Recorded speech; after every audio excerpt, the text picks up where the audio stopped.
Bonjour, mesdames et messieurs. Bienvenue dans ce 6h30.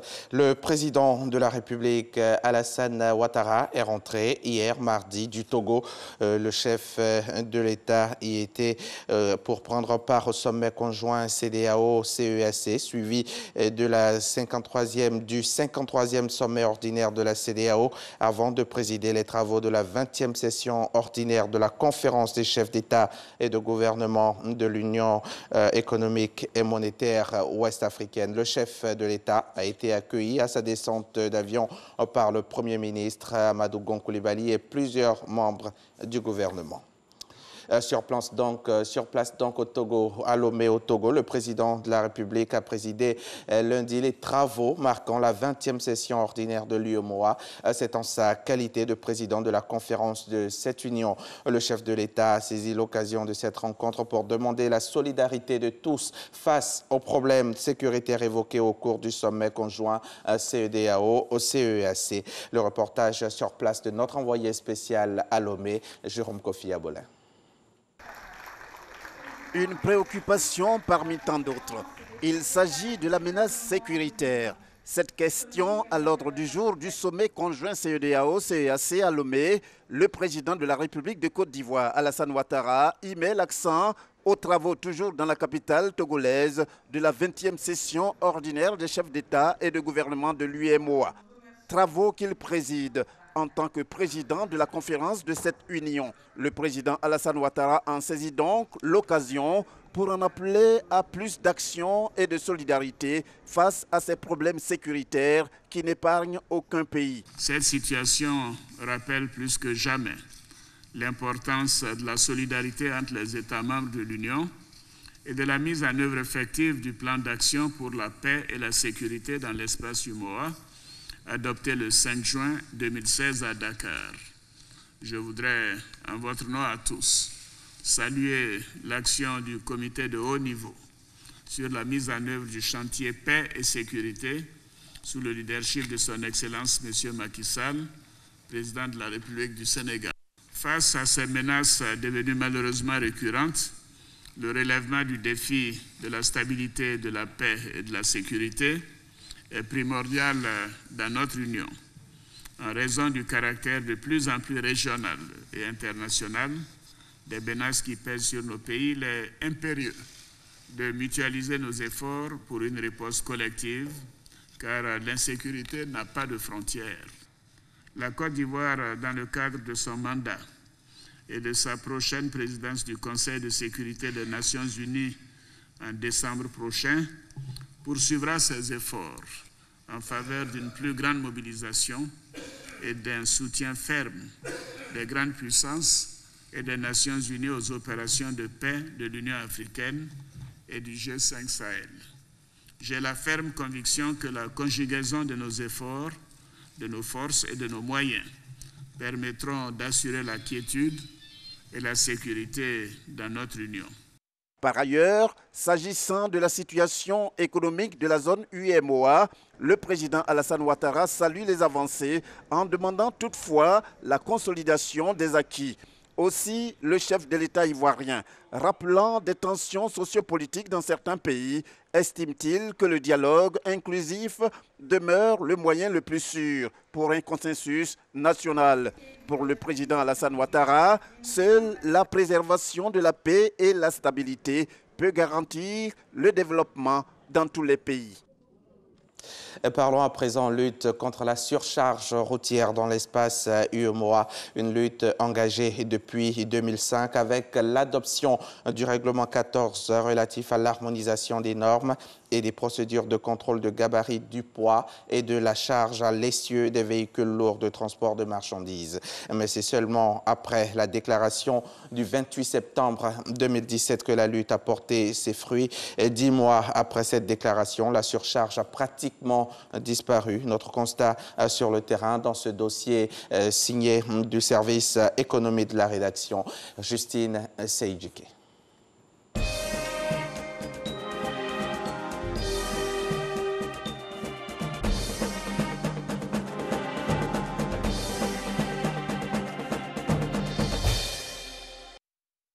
La pratique de la surcharge routière dans les États de l'Union économique et monétaire ouest-africaine (UEMOA) est un fléau qui peut compromettre à moyen terme le développement du transport routier, principal support des échanges et de l'intégration régionale avec près de 90% du trafic de voyageurs.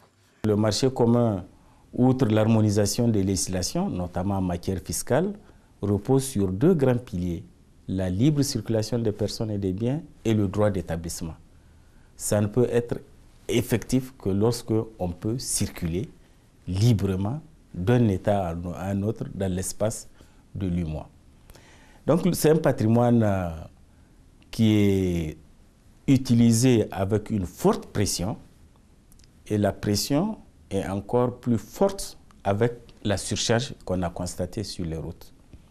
En 2015, le taux moyen de camions en surcharge était de plus de 70%, avec une agressivité 5 fois supérieure à la norme, ce qui ramène la durée moyenne de conception des routes fixée à 15-20 ans à une durée de 5-7 ans. Cela entraîne évidemment des pertes d'investissement estimées entre 30 et 45 milliards de francs CFA et des coûts sociaux importants, notamment des pertes en vies humaines selon les États. Mais après la déclaration du 28 septembre 2017 des ministres en charge des infrastructures et des transports des États membres de l'UEMOA, du Ghana et de la Guinée, faite à Abidjan, la plupart des pays se sont mis au pas quant à l'élimination de l'extrême surcharge. En novembre 2017, les camions qui circulent avec une surcharge de 40% représentaient 10% du volume du trafic sur nos routes. Au 1er avril 2018, il ne représente qu'1%, c'est-à-dire vraiment marginal. C'est dire que vraiment les objectifs ont été atteints de cette période. Conformément à l'application de ces règlements, la Côte d'Ivoire s'est dotée de 7 postes de péage. La station de péage d'Alokwa, située sur l'autoroute du Nord, est la plus importante. Tous les camions de marchandises empruntant l'autoroute sont censés y faire un tour pour respecter le rituel. Lorsque le véhicule passe sur l'équipement de pesée, l'opérateur valide les données qui sont affichées à l'écran et on édite une fiche de verbalisation. La fiche de verbalisation permet de dire à l'opérateur, au transporteur, au chauffeur ce qu'il doit payer en fonction de son type de véhicule, en fonction de la charge qu'il transporte. Le camion de Koulibaly transporte 34 tonnes de ciment. En partance pour la ville de Korogo, il doit passer par la station de péage d'Alokwa pour le contrôle de sa charge. Le règlement de 14, même les usines l'appliquent aujourd'hui. SCA, avant de charger le camion vide à l'entrée de l'usine, a pesé le camion doit prendre 34 tonnes de charge utile. Bon, vous voyez, ça c'est le ticket de pont de pesage. On nous fait payer une infraction de 9 000. C'est ce qu'on ne comprend pas. On est obligé d'accompagner chaque fois les camions pour venir voir clair, parce que nous, on marche sur le règlement de 14. Les amendes au niveau du moratoire, c'est 4 000 francs pour tous ceux qui font le trafic national et 11 000 pour tous ceux qui font le trafic international, ceux qui sortent de la Côte d'Ivoire ou qui utilisent des véhicules étrangers pour faire leurs activités de transport. Mais lorsque vous êtes en extrême surcharge, ces taux passent à 20 000 la tonne pour le national et 60 000 la tonne pour l'international. La mise en œuvre du règlement 14 en Côte d'Ivoire, en quelques mois seulement, a donné des résultats probants à la satisfaction des acteurs du secteur. Le surcharge, il tue les camions, il tue les chauffeurs et il tue la route. Avec l'application du règlement 14, je peux dire que tout ça, c'est derrière nous. Maintenant, nous sommes en train de partir vers l'application intégrale du règlement 14. Mais cela demande pour nous, transporteurs routiers ivoiriens, qu'il y ait une attitude de concomitance entre l'ensemble des ports et même des pays qui n'ont pas de façade littorale pour que véritablement le règlement 14 s'applique en temps réel aussi bien à Abidjan, à Tema, à Lomé, à Cotonou et à Lagos. Mais pour y arriver, il convient de résorber certaines difficultés, notamment l'absence de mesures d'accompagnement. Je dois prendre 35 tonnes normalement, j'ai 40 tonnes, mais quand on me pèse, je ne dois plus continuer avec 5 tonnes. Même si je paye l'amende, mais je dois détruire encore la route pour partir. On doit enlever le supplément là pour garder dans un magasin.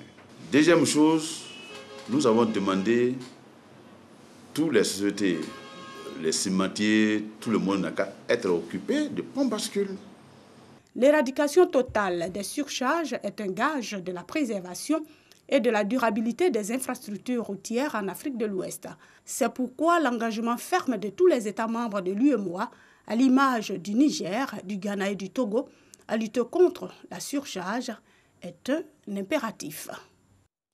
C'était un reportage signé Justine Seydjike. L'élection présidentielle malienne a été marquée par des incidents dans le centre et le nord du pays. Le point des différentes missions d'observation au Mali. Et malgré cette situation, les observateurs de l'Union européenne, de l'Union africaine et la coalition pour l'observation citoyenne des élections au Mali, et dans le rapport de leur mission, sont unanimes sur le bon déroulement du scrutin. Ils ont félicité le peuple malien qui a exprimé son vote de manière paisible et a aussi fait des recommandations. Sidonie Davila.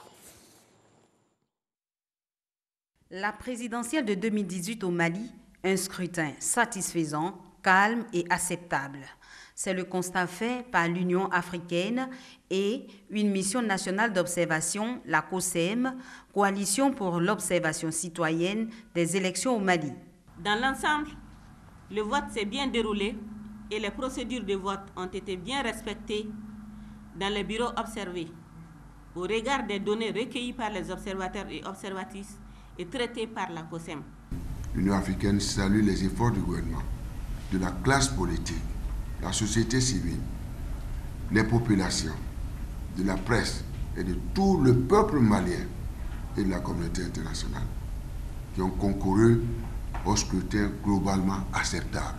L'Union européenne, qui note que des incidents ont eu lieu dans le centre et le nord du Mali, déplore que le climat sécuritaire n'ait pas permis le déploiement de sa mission à Kidal.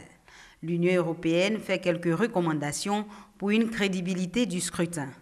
La mission de l'Union européenne, qui a suivi le dépouillement des votes et qui poursuit son observation de la centralisation des résultats, renouvelle sa demande adressée aux autorités de publier la liste complète et détaillée des bureaux de vote où le vote n'a pas eu lieu, dans un souci de transparence et de préservation de l'intégrité du scrutin. Nous demandons en outre la publication en ligne de l'ensemble des résultats, bureau de vote par bureau de vote. La mission se félicite du comportement responsable et de la maturité affichée par les acteurs politiques jusqu'à présent. Toutefois, j'invite les candidats à faire preuve de mesure, tout comme la loi l'indique, en évitant d'annoncer leur propre estimation avant publication des résultats provisoires par l'administration électorale. Après la synthèse de ces observations sur l'ensemble du processus électoral, la mission de la COSEM, de l'Union africaine et de l'Union européenne ne s'arrête pas. Elle continue jusqu'à la proclamation des résultats, tout comme celle de nombreux autres observateurs. Et justement au Mali, une mission de sécurisation des opérations électorales maliennes est tombée hier mardi dans une embuscade dans la région de Ségou. Au moins 4 militaires maliens ont été tués. C'est une première depuis l'élection présidentielle de dimanche. Les militaires maliens sécurisaient un convoi notamment composé de matériel et documents électoraux. On se souvient que le jour du vote, dans certaines localités du centre et du nord, ainsi que nous l'a dit Sidonie Davila, les mêmes présumés djihadistes avaient empêché le déroulement de l'élection dans quelques localités. Et puis, pour refermer ce journal, rendons-nous aux États-Unis où s'est ouvert ce matin le premier procès de Paul Manafort, un procès pour fraude fiscale et blanchiment du puissant lobbyiste, mais qui aura des conséquences bien plus larges. Manafort a en effet été pendant quelques mois en 2016 le directeur de campagne du candidat Donald Trump et il se trouve aujourd'hui devant la justice suite aux investigations sur l'ingérence l'influence russe et la possibilité de collusion avec l'entourage du président. Alors, même si les faits reprochés concernent des délits antérieurs, les résultats de ce procès seront déterminants pour la suite de l'enquête du procureur spécial Robert Mueller. C'est la fin de ce journal. Merci de l'avoir suivi. Bonne suite des programmes sur la chaîne qui rassemble.